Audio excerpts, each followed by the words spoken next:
Good evening everyone, I am Sheetal and you're watching Hitbullseye. So in continuation of our series of CAT preparation and preparation of other MBA entrance exams, I am here with yet another topic which is relevant for your verbal section of the CAT as well as non-CAT exams. The topic that I will cover up with you is going to be para-jumbles or sentence rearrangement. So in the exam, we know that in the verbal section you will get total 24 questions, out of which you will have 3 SR questions. Also, this is a very common question type in all the MBA entrance exams. So it's highly advisable, I would say, to master this particular type of question and try your luck in these questions in the exam as well.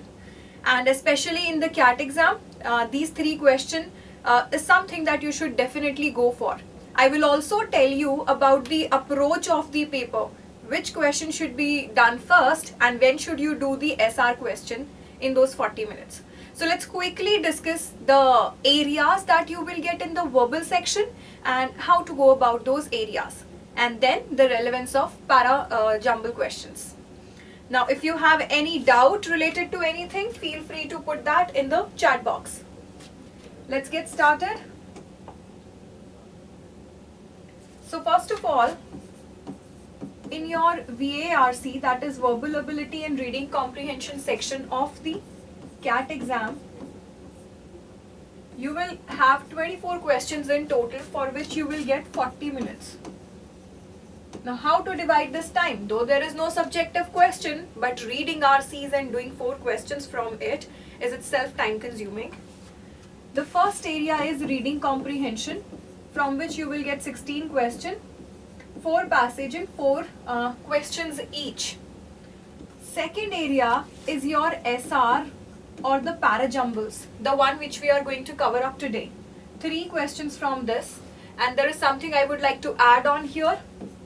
These are theta questions. So no negative marking for these questions, which makes it an attractive option to go for. But let me tell you, when you don't have options and you have to arrange 4 to 5 sentences in the right order so that it make a coherent paragraph, it may become a little time consuming because you don't have any options in the CAT exam to cross check if the order that you have selected is right or not. So how to do these questions? We'll discuss that. But yeah, one thing is clear, you cannot miss out these 3 questions. Let's say you're confused about the order, you're not sure about the order, and you still go for these 3 questions. If you get them wrong, it's perfectly fine. You won't be having any negative marking for these 3 questions. But by chance, if you get even one correct answer out of these 3, it will add on to your overall percentage, or I would say percentile.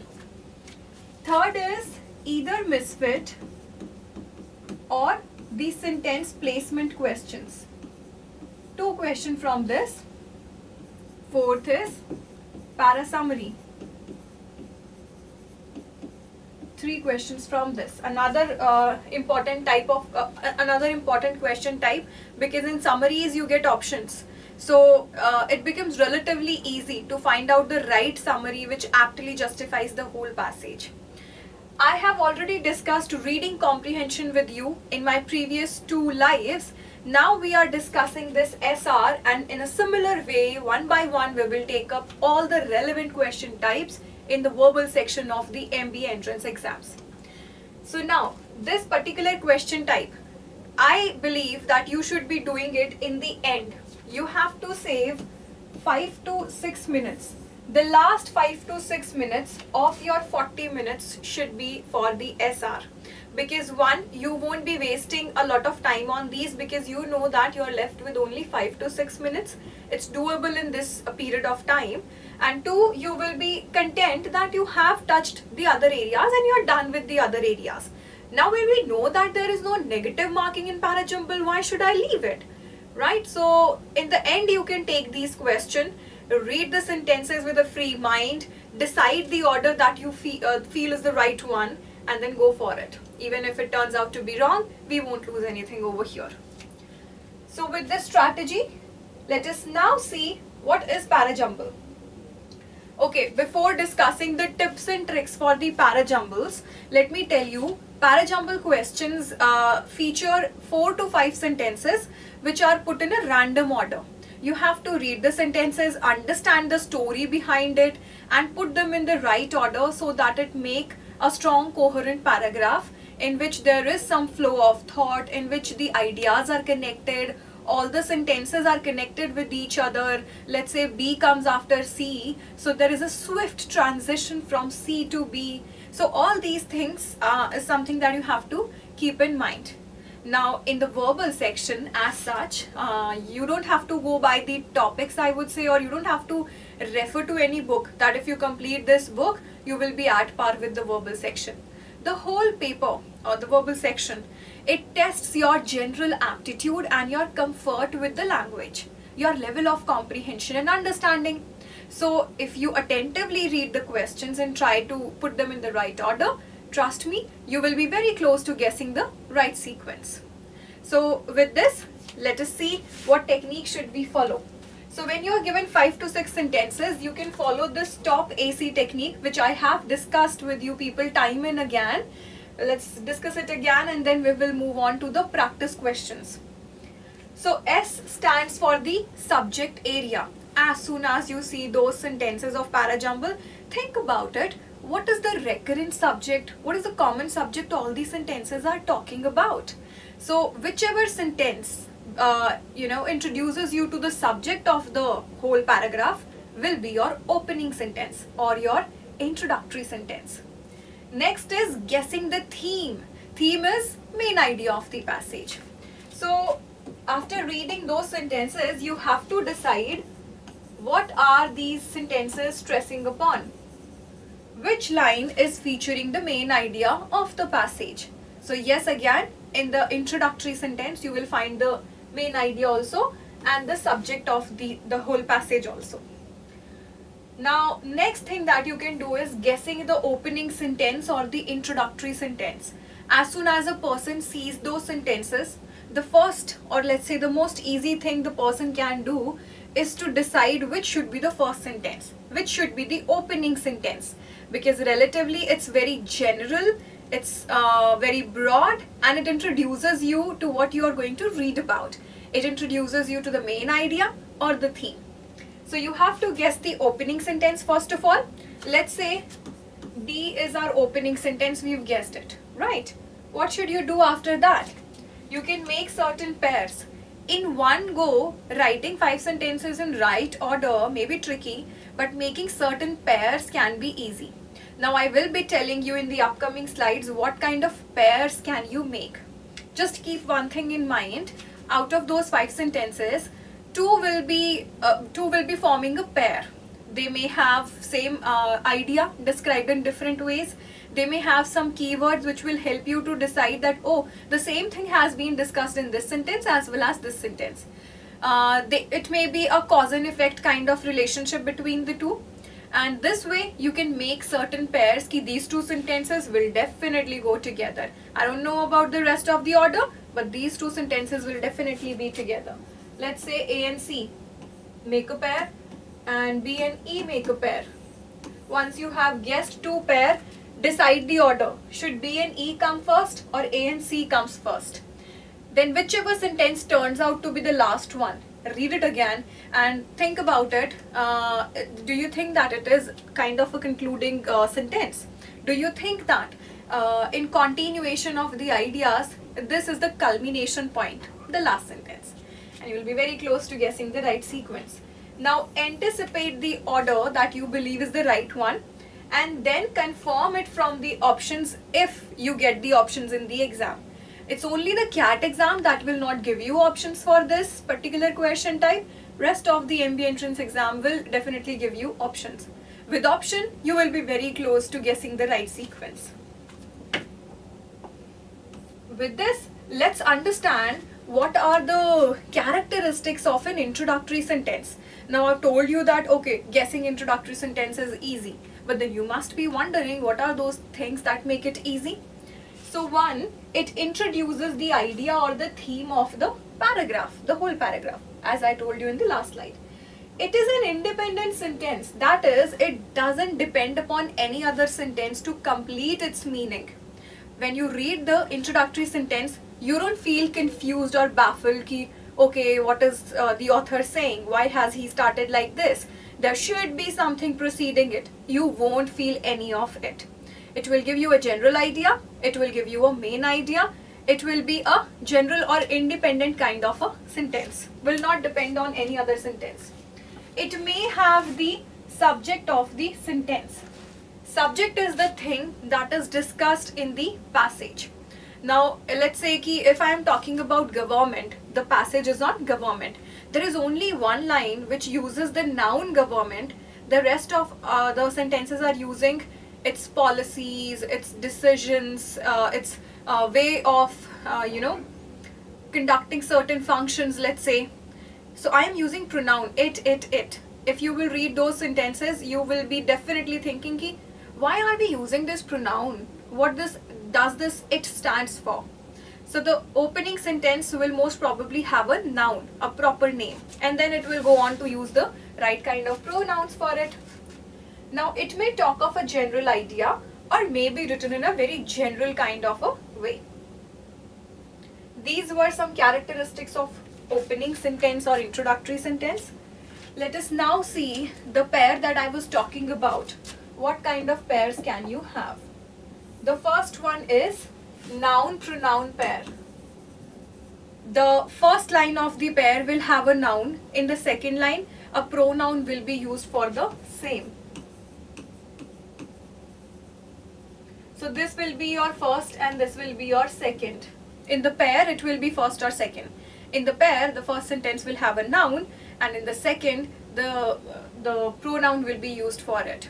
So let's say if I am talking about my people, and then I say, or I use the pronoun they do this, they should be paid attention, and all of that. So why am I using they? You should think about it, ki this they is used for who, what set of people. So this will help you to make noun-pronoun pair. Next is chrono pair. Chrono means according to the chronology. Certain thing that has happened, let's say in 1945, then something happened in 1980, something happened in 2010. Obviously, the sentence will also come in the same sequence. According to the order of the occurrence, you will be using the sentence. You get words like, it happened back then, and today this is what is happening. Let's say the GDP of India was this much that particular year, but today we have achieved the milestone and we have reached over here. So obviously the present will come later on, and the previous part or the past one will come before. So for the chrono pair, you can take help of the years, dates, months, or even words like then and now. This one is cause and effect. Cause is a karan, effect will come from it. So you have to identify that there are two sentences almost talking about the same thing, but one seems to be the cause, the other seems to be the effect that has stemmed from it, the consequence of it. So the order will also be same.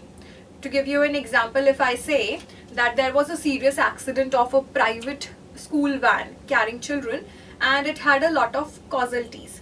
Another sentence says parents stopped sending their children by the private vans. So obviously the second sentence is a consequence or effect of the first one. So this is how you can make pairs. Next is contrast pairs. A sentence if starting with yet or although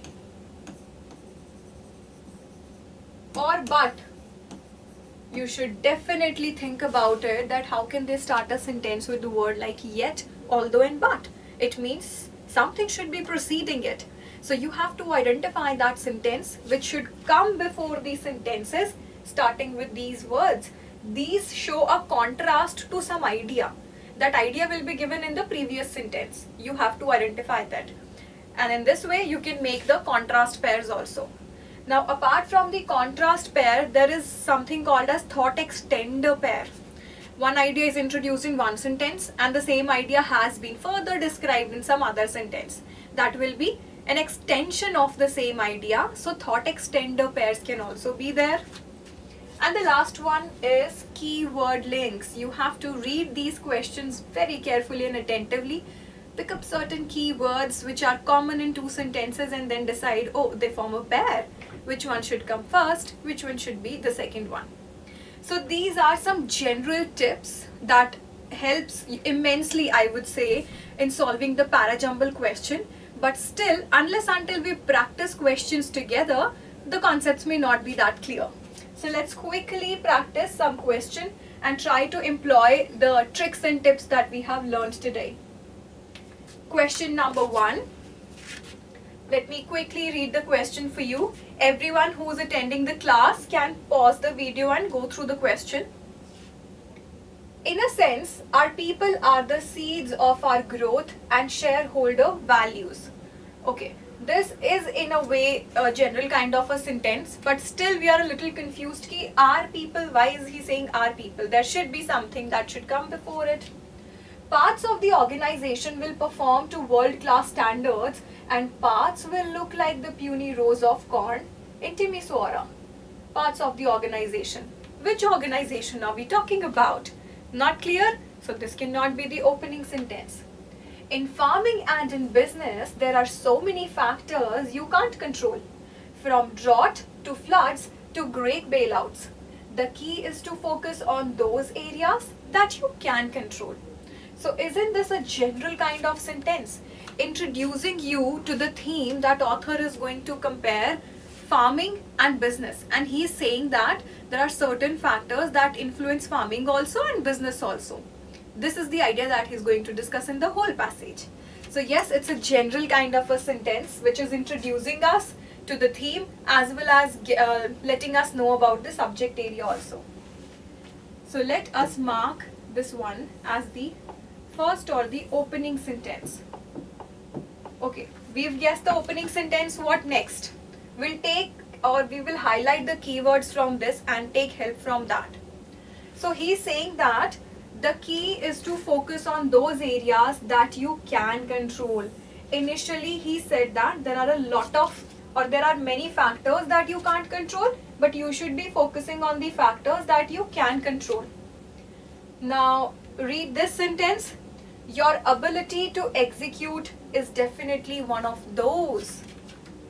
Isn't this a pronoun?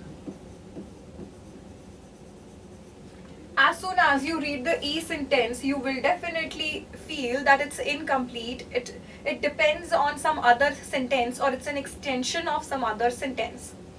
So this those is used for the factors that you can control.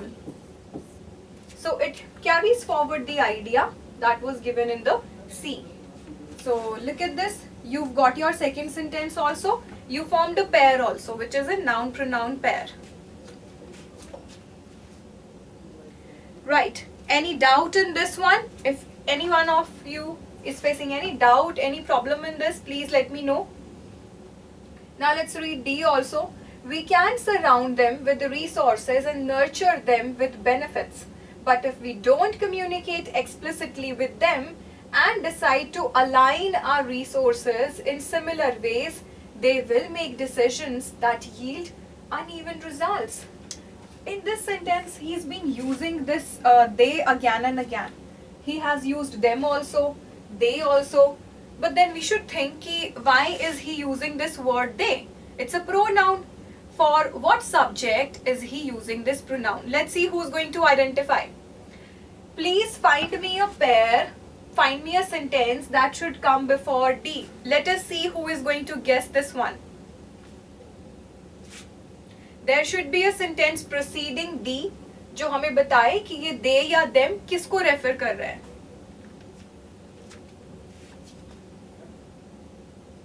Yes, Anmol, you're absolutely right. Tita questions ही है para-jumble questions, which is type in typeable answer. You don't get any options for these. Alright, so if you can see the first sentence, in a sense, our people are the seeds of our growth and shareholder values. People is a noun.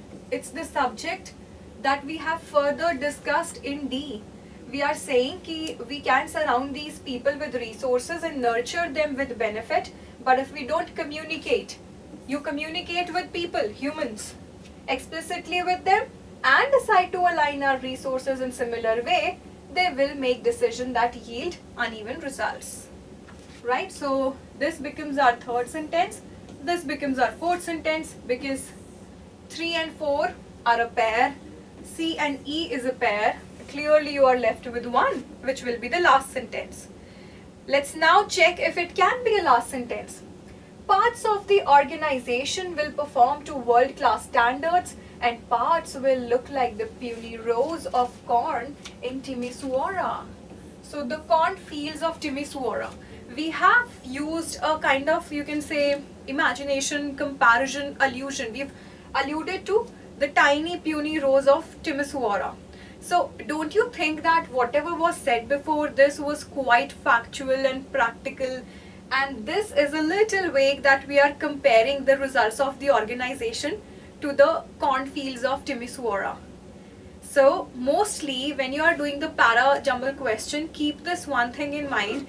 Initially the author will be talking about the factual or the real things. Later on he will go towards his own interpretation. Now this is his own interpretation or his own anticipation ki what will be the results of the organization, this and that. So you go from specific to the vague one. Right? I hope this one is clear. The order for this one will be, okay, C, E, A, D and B. You may click a screenshot of this. Later on, take your own time, go through this again and then see yourself that this seems to be the perfect sequence. Let us move on to the next question now. For a great many students, there come a moment in the first year when often for the first time in their lives, they wonder quite seriously whether they will fail. But fail in what? Don't you think it's a little incomplete? It baffles us and it raises a lot of questions in our mind that why would people fail? What will they fail in? Why would this moment come in their life? So this is definitely not a general kind of a sentence. It is the year of new faces. Guys, look at this. It is a pronoun. How would we know what this it stands for? We'll have to read more sentences. At any business school, the first year is the year of drama. This is a bit general. Now we get to know ki, oh, we are talking about the business school. Probably we are talking about MBA. That MBA sometimes, is difficult for people and they feel they may fail. Let's read more sentences to make sure if this can be the opening sentence or not. It is also the year of loneliness. You remember I was talking about the keywords that help you to connect different sentences. This shows that it is a pair of thought extender. You are adding something with the use of the word also. So you should know which line should be preceding it. It is also the year of loneliness, self-doubt, and constant unyielding pressure. In writing about my experiences at Stanford, I confine myself to the first year of the 2-year MBA program. Isn't this more general than the C one? This becomes our opening sentence because before sharing his experience, he has justified in the first sentence itself कि when I am sharing my experience with you, let me tell you, I am only talking about the 2 years MBA program. My experience is confined to this and this is what I am going to discuss with you people. So this is our general sentence which introduces us to the main idea, to the theme, and we don't feel that there should be something preceding it. We understand this, right? So this is the first sentence. Now comes your C. At any business school, the first year is the year of drama. Now you must be thinking, how is it the year of drama? Now he will explain why is he calling it the year of drama, the first year of MBA program. It is the year of new faces and new surroundings. Do you see one thing? That sentence B is not pessimistic or negative at all, but sentence D and A are both talking about the feeling MBA students get that they will fail, that they'll give up, that it's very difficult for them. So now you have to think कि A and D are somehow related because they both are talking about the negative feeling or the kind of pressure that you feel in MBA. But this one is a little general, and as such there is nothing negative given in this. So definitely this will come first in the order, and then comes your later sentences. Now you're only left with A and D. Now there is no also or and or any other word that would show an addition in that there is an addition in A. But in the D you see this word. It is also the year of loneliness, as if you are adding on to some previous idea. So this previous idea is given in A. For a great many students, there come a moment in the first year. See now, the swift transition from simply saying ki first year is year of new faces and new surrounding. Now he's saying that there may often come a moment in the first year when often for the first time in their lives, they wonder quite seriously whether they will fail. Now that negative failure wala aspects come in the A sentence, which is carried forward in the D. It is also the year of loneliness, self-doubt and constant unyielding pressure. This becomes our last sentence. Because this is way too negative, obviously you cannot like straight away jump from this to this. There should be a connecting sentence, and that connecting sentence is A. Ki yes, okay, it is year of new faces and new surrounding and everything, but in that year there may come a moment when you will feel alone and you'll be a little confused. What am I doing? Will I fail this or not, or something like that. I hope this one is clear. The sequence will be E, C, B, A and D. Look at this now. Was that difficult? Once you know how to guess the opening sentence, once you know how to make the pairs, once you know how author writes, in what sequence he writes, which you will learn with practice only, you will very easily guess the right sequence. Moving on to the third question for today.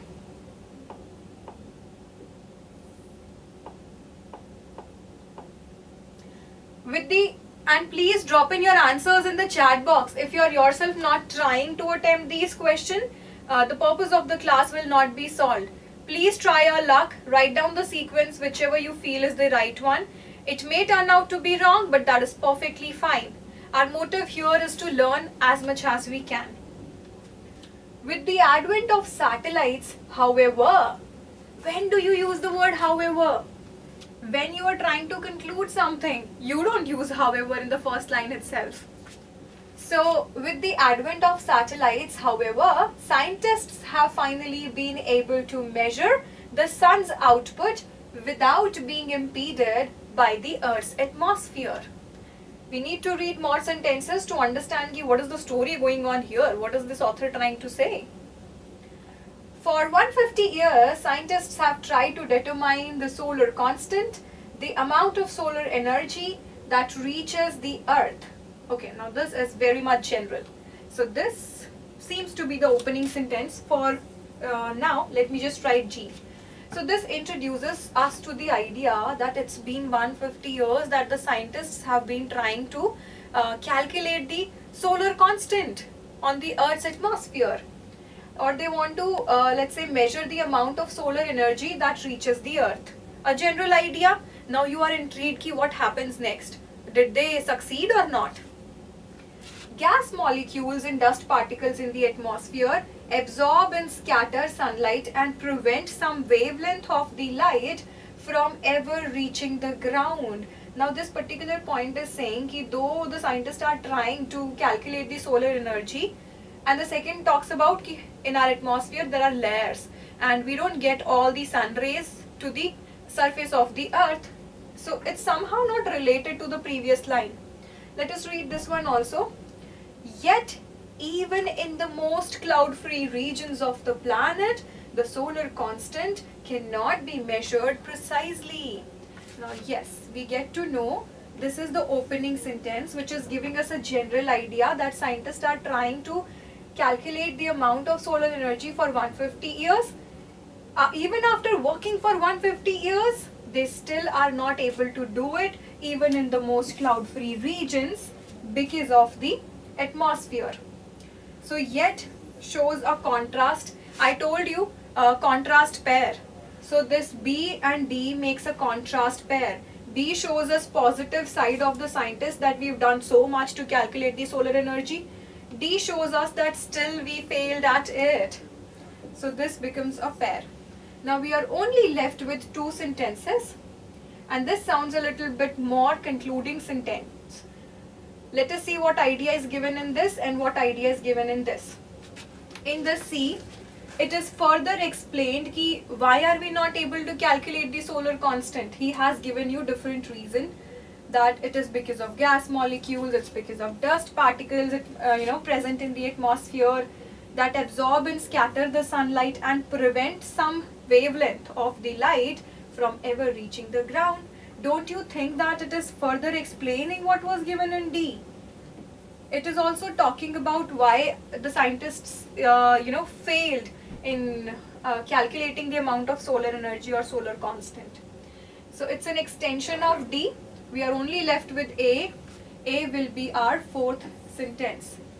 With the advent of satellites, however, now he was talking in a very negative tone that the scientists have failed to do it as of yet. Or you can say that he was showing us the difficulties, that it is so difficult to calculate the solar constant.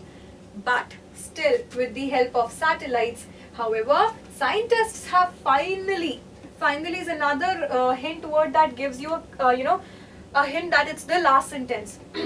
Finally been able to measure the sun's output without being impeded by the Earth's atmosphere. An optimistic ending, glorifying our science, our I would say invention of the satellites, that we've made it possible. I hope this order is clear to everyone, and I can see you haven't dropped any answers in the chat box, which is not done. You should be trying to attempt these questions. So B, D, C and A is the right sequence. We got pairs, we could clearly see the opening sentence, we could clearly see the closing sentence. Now, the last question for today, question number 4. Try your luck in the last question, please, everyone. An obvious historical parallel is with 1992, when British government was fighting to keep the pound within Europe's exchange rate mechanism. The subject area of this passage is commerce and business. So we are talking the commerce of, you can say, Europe's or British government's decision towards it. An obvious historical parallel. Parallel is comparison. So he's saying that a comparison can be done with 1992, when the British government was fighting to keep the pound within Europe's exchange rate mechanism. Okay, we are drawing a parallel, or we are drawing a comparison. But what are we comparing it with? We need to have something before it. So this is not the opening sentence. Every entertainer knows the feeling. You put on a great show and the audience responds with a giant raspberry. So this becomes a general kind of sentence which says that no matter how hard you try, sometimes you think that the decision you've taken is wonderful, you've put on the best kind of show you can, but still you face criticism for it, still you see backlash for it. A general sentence, this should be the opening one. Let us read the rest of the sentences to confirm it. On September 16th, or Black Wednesday, the government increased interest rates in 2 steps, from 10% to 15%, only for the pound to keep falling. Sentence 1 was also talking about the pound, value of pound. Sentence 3 is also talking about the pound. It means somehow this C and A is related. They are both talking about the pound. They are discussing what actually happened on Black Wednesday because of the government's decision. Moreover, year is also given. The rescue package for Greece that was unveiled this year on May 2nd was rewarded with a renewed plunge in the euro and further falls in Spanish and Portuguese government bonds. The next economies in the market say it. Now this is a general sentence which introduces you to the recent decision taken in Greece by the government that made the euro to fall. So clearly this should be the opening sentence. We already have a general kind of opening sentence, so this will be 2. Now this is saying this year and this was saying 1992 and using the past tense verbs here in A and in C. So obviously those will come later on. The present incident that has happened is in Greece, and then author tries to compare it with what happened in under the British government in the Europe. Let's read the last one. Investors simply did not believe that the government would inflict that much pain on its citizens in order to defend the currency. This sounds like a concluding sentence. Now, once you have started with a general kind of sentence, then you actually discuss the subject area and main idea that you're going to talk about in the passage. In the D sentence, you will add on A after this. An obvious historical parallel is with 1992. So you are drawing a parallel between the current situation of Greece and what happened in Europe. This will be third. This third point, what actually happened in 1992 is further explained in C. We call it the Black Wednesday, and then it is explained ki what actually happened, what did government try to do, and what were the results, and how people were really shocked that how can their government do this with them. So they definitely criticized the government's decision. That is the reason we started with the first line. So now you see the order will be B, D, A, C and E. I hope all these questions are clear to everyone. Take your time. Later on when you see the video, you can easily pause the video, reread the question and try to find out the sequence on your own. Then cross-check from my explanation how correct you were in your reasoning or what are the weak areas that you need to work on. But one thing is clear, keep in mind that going for SR is advisable, it's wise, but wasting a lot of time on para-jumbles when you in turn you're jeopardizing the other areas of the verbal section, that definitely is something you should not go for. So when to do these questions, you may look at these questions in the end. Either you should have a control on yourself that even if I'm doing SR as the first thing in the paper, it should be limited to 5 minutes only. Shouldn't be wasting a lot of time in guessing the order, reading the sentences again and again. So it's better if you do it at the end, but never leave these questions because you won't get any negative marking even if they turn out to be wrong. So thank you everyone, that was all for today. I hope you find the video useful. We will come up with more such topics, so stay tuned to the channel if you want to ease your preparation of the MBA entrance exams. Thank you and have a good day.